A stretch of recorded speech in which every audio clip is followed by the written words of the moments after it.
Porrico Brown reporting. When I hear the National Security Council met to consider further assistance to French troops who are combating Islamists in Mali.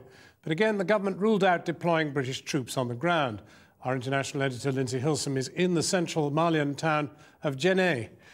Lindsey, well, there was talk about the US sending transport planes to Bamako, Belgian troops and the rest. What is the international build-up looking like? Is there one?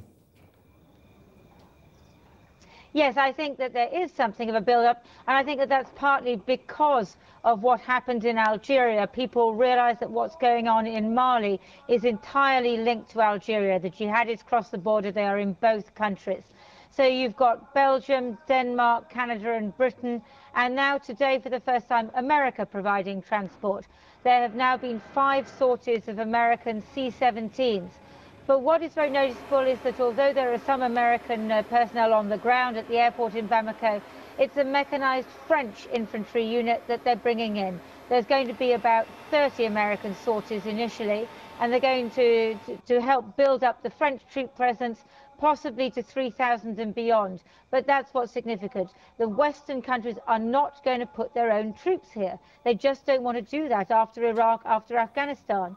So the other thing that's happening today, there's an armoured column of Chadians heading through the desert, through Niger, to come up to the border to join Nigerians, because it's going to be the African forces, up to 5,000, who will be doing the long-term fighting here. Well, now, what about the strategic situation on the ground? I mean, have you personally seen any jihadists? Are there any captured alive or indeed any bodies?